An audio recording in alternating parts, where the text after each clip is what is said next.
Dans les Grandes Antilles, bien avant l'arrivée des Européens, une civilisation florissante occupait l'île d'Haïti. Au sein de cette société organisée, une figure se détache, Anna Kaona. Poétesse, diplomate, leader politique, son destin la conduira à affronter l'un des empires les plus puissants de son époque.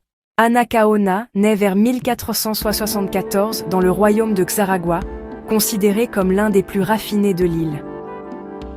Elle est la sœur du cacique Behechio, dirigeant respecté pour sa diplomatie et son sens de l'organisation. Élevée dans un environnement où la poésie, l'art et la cérémonie occupent une place essentielle, Anna Kaona développe très tôt une influence notable. Son nom, qui signifie « fleur d'or », reflète la place qu'elle occupe dans l'imaginaire de son peuple. En 1492, l'arrivée de Christophe Colomb marque un tournant dramatique. Les Taïnos accueillent les étrangers avec curiosité et générosité. Mais très rapidement, le modèle imposé par les colons, extraction d'or, exploitation et domination, entraîne une rupture irréversible. La résistance s'organise peu à peu dans plusieurs régions de l'île. Dans ce contexte de tensions croissantes, Anna Kaona épouse Kaonabo, cacique du Maguana, et l'un des principaux opposants aux Espagnols.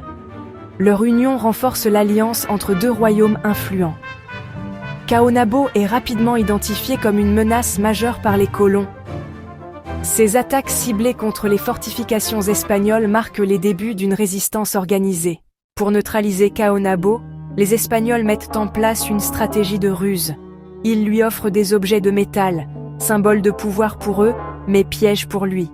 Capturé, enchaîné, Kaonabo est envoyé en Espagne. Il mourra pendant la traversée, laissant Anna Kaona seule, mais désormais à la tête du puissant royaume de Xaragua. Pour découvrir d'autres pages oubliées ou effacées de notre mémoire collective, abonnez-vous à Mystorique. L'histoire ne s'efface pas, elle se raconte.